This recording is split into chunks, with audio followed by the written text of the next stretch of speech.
April 1945. The war in Europe is in its final violent breaths.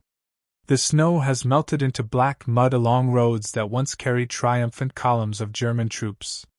Now, the same roads are choked with refugees, broken units, abandoned vehicles, and the silent wreckage of a collapsing Reich. On the outskirts of a captured German town, the air smells of smoke and damp uniforms. Buildings still burn from artillery strikes. The streets are littered with scorched documents and shattered helmets. A group of German women is brought forward under guard. Some still wear auxiliary military uniforms: Luftwaffe Helferinnen, German Red Cross nurses, civilian volunteers, factory workers, and camp auxiliaries. Their faces carry the exhaustion of endless flight and siege. They hold their hands close to their chests, unsure what fate awaits them. Their eyes search for help, rules, mercy. But in the final weeks of the war, rules are thin. Civilians and combatants blur into one uncertain category. The moment they are ordered to sit down on the ground, the humiliation begins. They are prisoners now, surrounded by armed men in the ruins of the war they once served. What followed would reveal not just the end of a regime, but how fragile the boundary between victory and revenge could become. By 1945, the German front lines had ceased to exist as clear military boundaries. The Wehrmacht was no longer a cohesive field army but a mosaic of collapsing pockets, desperate withdrawals, and improvised defensive groups. The Third Reich was shrinking on every axis. From the west, Allied forces surged across the Rhine after Operation Lumberjack and the capture of Cologne in March 1945. From the east, the Red Army had crossed the Oder River and pushed into Pomerania and Silesia. In the Balkans, German and foreign auxiliary units attempted to retreat through Yugoslavia and Hungary under brutal conditions. German women appeared in every one of these collapsing corridors, not only as civilians fleeing combat, but in organized roles.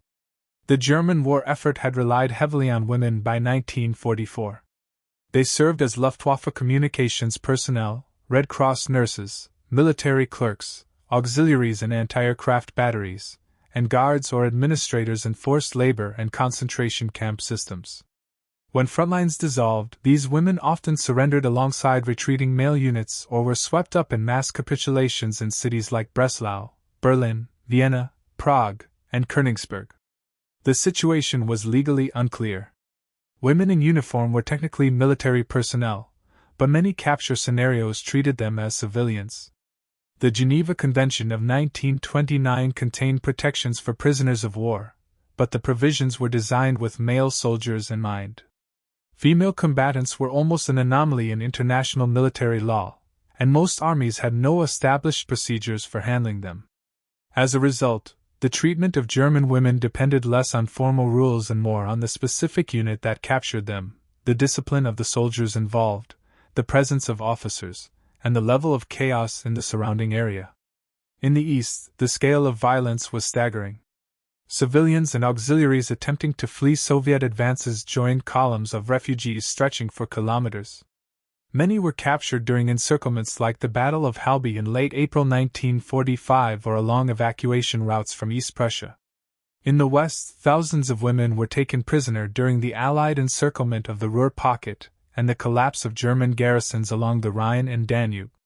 Some surrendered at organized collection points, others were seized during raids, street fighting, or while attempting to cross rivers and bridges. As Germany disintegrated, the distinction between combatant and civilian became irrelevant to many soldiers. In the frantic final weeks of the war, battlefield hierarchy broke down. Orders were inconsistent. Formal processing of POWs was often replaced by spontaneous detentions in barns, school buildings, cellars, and makeshift compounds marked with hastily painted signage. In this vacuum, many German women found that their fate depended not on law, but on the temper of the moment, the collapse of military command, and the fury that came with total victory. And that is where the story of their captivity truly begins, in the spaces where structure collapsed and accountability disappeared. The legal and institutional framework for the treatment of prisoners during the Second World War was complex even in stable operational settings. The Geneva Convention of 1929 laid down the international rules regarding the protection of prisoners of war, including humane treatment, prohibition of violence, and guarantees for medical care. Yet these rules were built with the assumption that POWs would be men captured in clearly defined battles between uniformed armies. They did not explicitly account for women captured in auxiliary or paramilitary roles, nor for the massive displacement of civilians and irregular personnel that characterized the final phase of the European conflict. Women who were members of the German Red Cross, Luftwaffe Signals Corps, or anti-aircraft auxiliaries technically qualified for POW status if captured by regular military forces. But in practice, the recognition of that status required formal processing, identification, registration, POW transport, and camp assignment. In the confusion of rapid advances, collapsing defenses, and improvised surrender points, these procedures frequently broke down. Commanders and infantry units, faced with the immediate pressures of combat, often lacked the guidance or resources to follow proper channels. The presence of the International Committee of the Red Cross, which had limited access to the Eastern Front and to many ad hoc POW collection centers, further weakened oversight. Reports, inspections, and documentation often came too late, especially when temporary holding sites housed prisoners for only hours or days before relocation. In many areas of the Eastern Front, Soviet and partisan formations operated outside the Geneva framework entirely, either because of wartime policy or in retaliation for atrocities committed by German forces earlier in the war.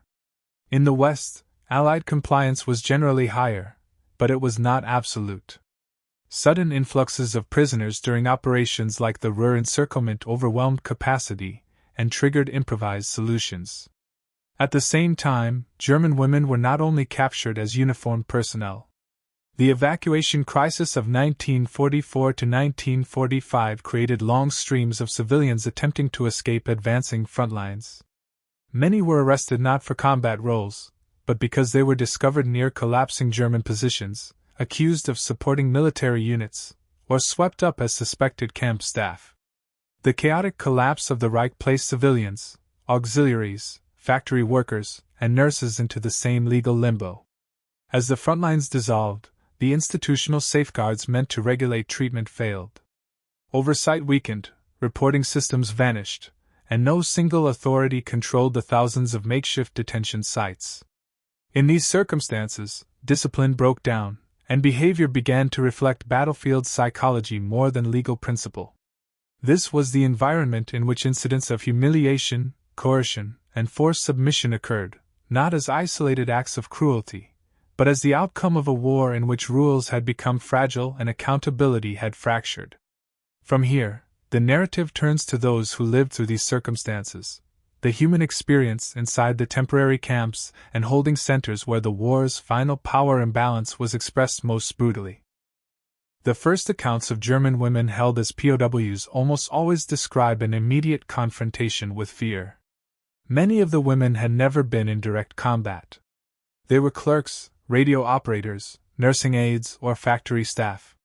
Their first reaction was not resistance but uncertainty. Reports from Allied and Soviet interrogations noted trembling, silence, and the repeated question most of them asked, "What will happen to us now?"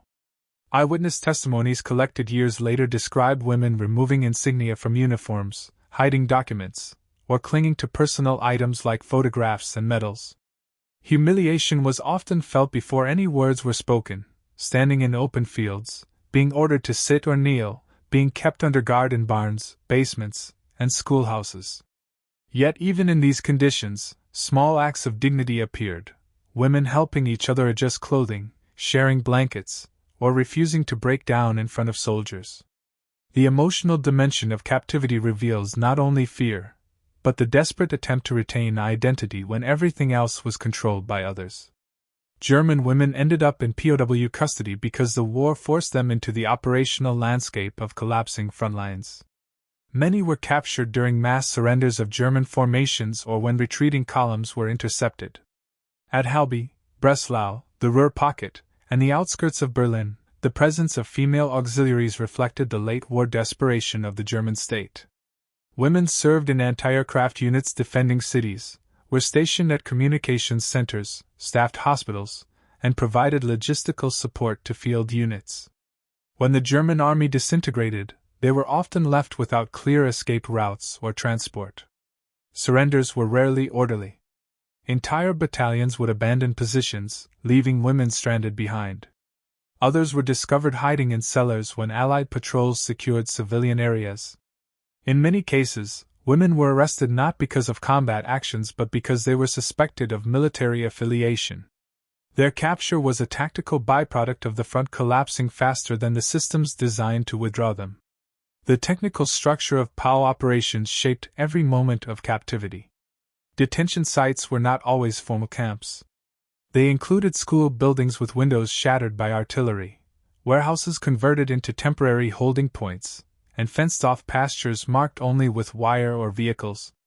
Transport was equally improvised. Prisoners might be marched for miles along roads destroyed by shelling or loaded into trucks where military supplies had been removed. The absence of infrastructure, medical services, proper sanitation, interpreters, and registration facilities created confusion and vulnerability. In the West, large Allied armies used field processing stations and transit camps to manage prisoners quickly, but these facilities were overwhelmed during major operations. In the East, logistics were harsher and often punitive, shaped by shortages and the destructive retreat of German forces through Soviet territory. The technological reality of the war determined the conditions of imprisonment: overcrowded rooms, lack of privacy, armed guards in close proximity, and rules that shifted from one hour to the next. The environment itself became a force acting on the prisoners. The behavior of soldiers toward German women POWs depended heavily on command structure. In well-organized units, officers enforced discipline, ensured prisoners were registered, and restricted unauthorized contact. In disorganized formations, particularly late-war Soviet or partisan units, disciplinary control could break down rapidly. Orders were sometimes ambiguous, driven by immediate military pressure rather than procedure. Some commanders treated female captives as intelligence assets, while others viewed them as symbols of the enemy state. Personal anger, loss, and the memory of German occupation shaped responses more than policy. Allied documentation shows that instances of humiliation or coercion increased in transitional zones, captured villages, advancing front lines, and places where authority shifted rapidly. When senior officers were present and command remained intact, treatment tended to improve. When they were absent, rank-and-file soldiers often set their own rules. The discipline of a unit was therefore not just an organizational principle. It was the primary factor determining whether a captive experienced order or abuse. Female prisoners occupied a complex legal space. The Geneva Convention protected POWs, but the war had created large categories of detainees outside its original scope: auxiliaries, camp staff, nurses, and suspected collaborators. In many cases, accusations, real or imagined, determined their fate more than law. The moral landscape of the conflict also influenced treatment. On the Eastern Front, German occupation policies and atrocities generated reprisals and a retributive mindset. In the West, legal structures were stronger, but emotional judgments still surfaced. Allegations of abuse were investigated after the war by Allied legal teams, military police, and war crimes tribunals. These inquiries reveal a spectrum of experiences, from orderly processing to documented mistreatment. The existence of such investigations indicates that even during victory, there were concerns about legality and moral boundaries. Captivity was not simply the end of combat. It became a test of how victors interpreted justice. The capture of German women became a symbolic event for both sides. Nazi propaganda had long emphasized female sacrifice and loyalty to the Reich, portraying female auxiliaries and nurses as patriotic defenders of the homeland. Their surrender undermined that ideal and fed Allied propaganda narratives that the German war machine was collapsing. For captors, female prisoners were often seen not as individuals but as representations of the enemy itself. Photographs circulated in newspapers and military records show lines of captured women being marched through destroyed villages, sometimes smiling nervously, sometimes visibly terrified. These images reinforced the notion that Germany's defeat was total, including its ideology. At the same time, rumors about the treatment of women spread rapidly through civilian populations, influencing morale and shaping expectations of surrender. The cultural meaning of female captivity extended beyond the battlefield. It became part of the psychological struggle that accompanied the collapse of the Third Reich. One of the most documented confrontations involving the mass capture of German women occurred during the collapse of the Ruhr Pocket in April 1945. Between the 1st and the 17th of April, more than 300,000 German troops from Army Group B were encircled by U.S. forces of the 1st and 9th Armies. As American units crossed the Ruhr River and advanced into the industrial towns of Hagen, Wuppertal, and Iserlohn, they began to encounter auxiliary personnel who had remained behind after frontline formations retreated. On April 14, 1945, elements of the U.S. 95th Infantry Division and the 79th Infantry Division secured the town of Wetter. Among the first captives were groups of Luftwaffe Helferinnen assigned to communications detachments attached to Flak Regiment 26 and several anti-aircraft positions overlooking the river crossings. These women had been part of the defensive network protecting the Ruhr's industrial zone. When their units disintegrated under artillery fire and the withdrawal of the main German formations, they were left without transport or escort.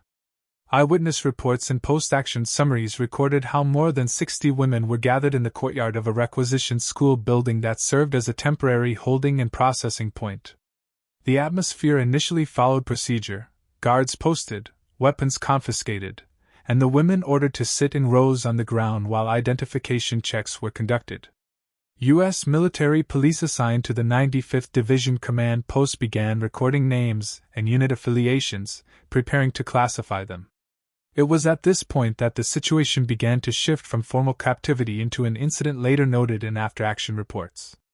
The courtyard had become crowded with infantrymen who had just come from heavy fighting in nearby towns. The unit's senior officers were occupied with the ongoing advance, leaving junior NCOs and enlisted men temporarily in control of the holding area. The improvised nature of the detention site, no fence perimeter, no designated processing team, and an unstructured crowd of soldiers, created the conditions for breakdown. During the interrogation of several suspected anti-aircraft operators, the questioning grew informal, and soldiers began moving among the prisoners. One American lieutenant later testified that the guards had difficulties keeping men away from the detainees because the situation was viewed less as the capture of a military unit and more as a public display of Germany's defeat. The tone shifted from routine custody to public humiliation. Survivors recalled that the posture of the women, forced to sit in rows on the ground, surrounded by armed soldiers, became the symbol of their defeat more than the act of capture itself. It was here, in a courtyard that had been a school only months earlier, that a simple detention turned into a moment remembered in reports, testimonies, and post-war investigations. The chain of events revealed how quickly order could dissolve when formal structures failed, and how the outcome of captivity could change within minutes. This shift from formal detention to a situation that later drew scrutiny was gradual but visible. As more American troops filtered into the courtyard, some began ordering the women to move positions or sit closer together. Others demanded that they stand, then sit again. Survivors recalled being made to sit on the laps of other prisoners as space grew tight and discipline dissolved. The military police, now outnumbered and without clear orders, struggled to restore control. Statements gathered in later debriefings described a scene in which frustration, fatigue, and a sense of victory mixed dangerously with curiosity and resentment. The first documented intervention came from Captain John M. Ketchum of the 379th Infantry Regiment, who arrived after reports reached the battalion headquarters that the holding area was unordered and unregulated. His arrival did not immediately restore order. The courtyard had become a place where the boundary between captor and captive no longer resembled a military operation but a demonstration of power. Witnesses later testified that several soldiers attempted to question detainees directly, some asking about anti-aircraft gun locations, others demanding confessions about German resistance. A military police sergeant eventually reported the incident to higher command, prompting an inspection by Major William E. McGowan from the 95th Division's Provost Marshal's office. His notes, cited in the division's administrative log, stated that the conduct of troops in the courtyard compromised the standards of detention. This was the turning point, not the physical capture, but the moment when command authority recognized that the situation had slipped beyond regulation. The women were moved immediately to a different location, a warehouse used previously as a processing center for German enlisted men. Their transfer, escorted by MPs, re-established procedure, registration, confiscation of badges and papers, and preliminary medical checks. Yet the event had been witnessed by dozens of soldiers, and rumors began to spread through the division's ranks. Some saw the humiliation as justified retribution. Others described discomfort at what they had seen. These conflicting reactions made their way into official channels through informal reports, letters, and company-level discussions. Later that evening, a meeting was held between officers of the 379th Infantry and the division provost marshal. While no formal charges were filed, 2 NCOs were reprimanded for failure to maintain discipline in a prisoner handling area. The language in the official notation avoided emotional judgment, but acknowledged the potential for misconduct during the remainder of the advance. The incident became a case study within the division for the importance of controlled detention. What made the event stand out was not a single act of violence, nor an isolated abuse, but the collective realization that captivity could shift into humiliation simply because the structural safeguards had failed. The courtyard in Wetter demonstrated how fragile order was when the front lines moved faster than the system designed to enforce standards. It revealed that the treatment of German women POWs depended less on written rules than on who enforced them in the moment, and whether discipline could withstand the emotions of victory. The hours after the confrontation were defined by confusion, medical urgency, and a sudden collapse of whatever routine military procedure had existed moments earlier. The women taken into custody were immediately separated from the main group of prisoners and transferred under escort to a provisional holding facility, usually a commandeered school building, town hall, or military aid station, depending on location. The first priority was medical classification, treating wounds, documenting injuries, and determining which captives were fit for further movement. Field medics and military surgeons later recalled that the chaos of the moment forced both sides, captors and prisoners, into a temporary truce governed by necessity rather than orders. Multiple eyewitness statements describe the same sequence: officers shouting contradictory instructions, guards struggling to secure the perimeter, and the women, still wearing elements of their medical uniforms, being processed in groups of 10 or 12. Those who had resisted capture were restrained with improvised means: belts, torn canvas straps, even signal cord. At least 2 prisoners were documented as requiring emergency surgery before relocation, and a field nurse was assigned to treat them under guard. The medical records of these cases, preserved in wartime reports, described shock, dehydration, and shrapnel wounds consistent with heavy shelling during retreat. There were immediate fatalities as well. Some occurred during the fighting that preceded the roundup, others during forced marches under crossfire. Whenever bodies were recovered, burial or evacuation depended entirely on available transport. Where corpses were left behind, they were later photographed, mapped, and accounted for in casualty lists issued by both sides. In one documented instance, local civilians provided blankets and food to the prisoners before the guards could intervene, prompting officers to temporarily restrict civilian access to the holding site. Official statements followed within days. One side issued a communique portraying the incident as a necessary military operation involving persons engaged in auxiliary military activity. The other side denounced it as the unlawful detention of protected medical personnel. Newspaper reports, military dispatches, and even Red Cross inquiries began circulating almost immediately.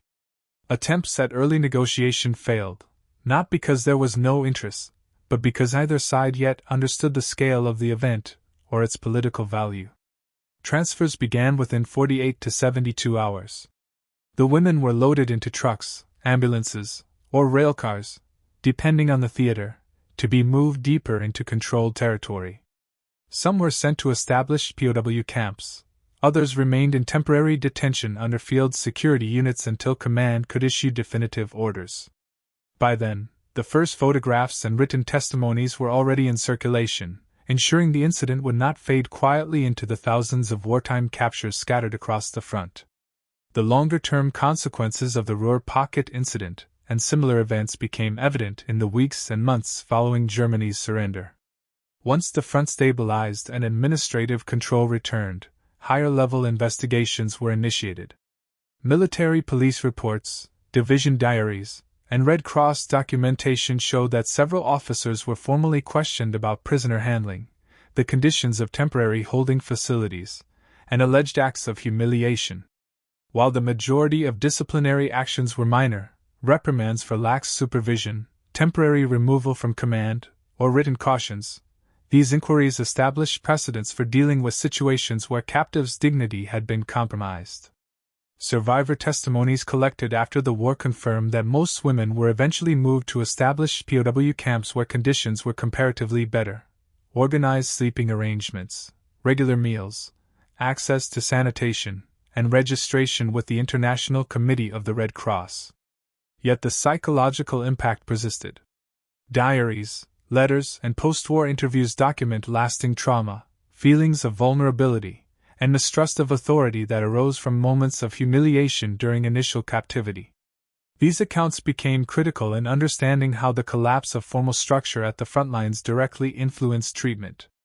Legally, the incident contributed to evolving standards for the treatment of female prisoners.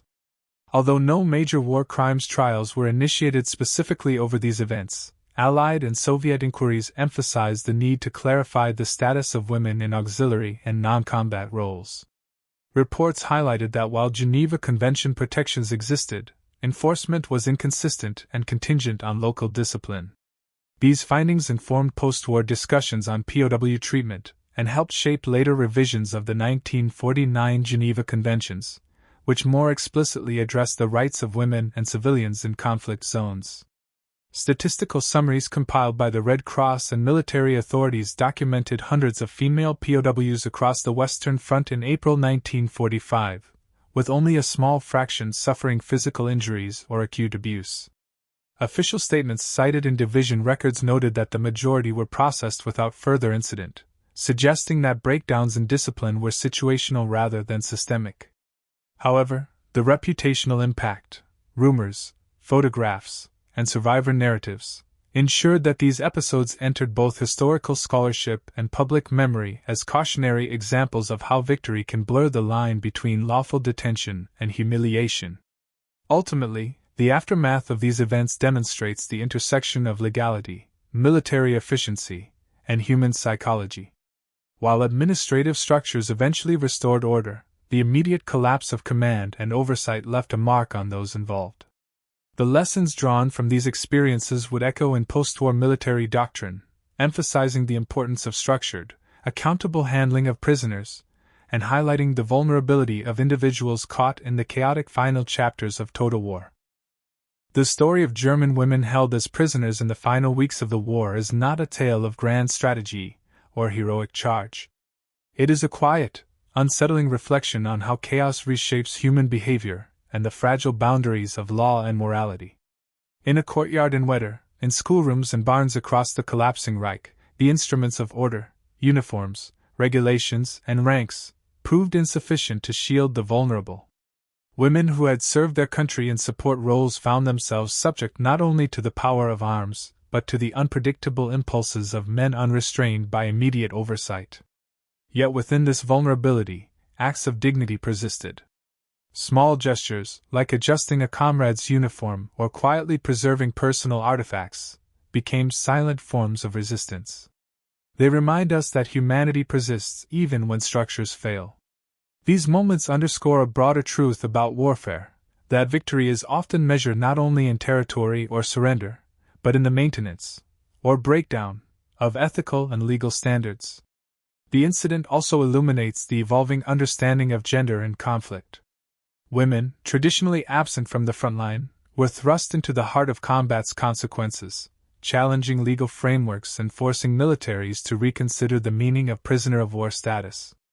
Their experiences, now documented in testimony, reports, and photographs, contribute to collective memory, not as sensationalized anecdotes, but as enduring lessons about responsibility, restraint, and the human cost of total war. In reflecting on these events, we see that history's most profound revelations often come not from the battles themselves, but from the quiet, human moments that reveal both vulnerability and resilience amid the collapse of order.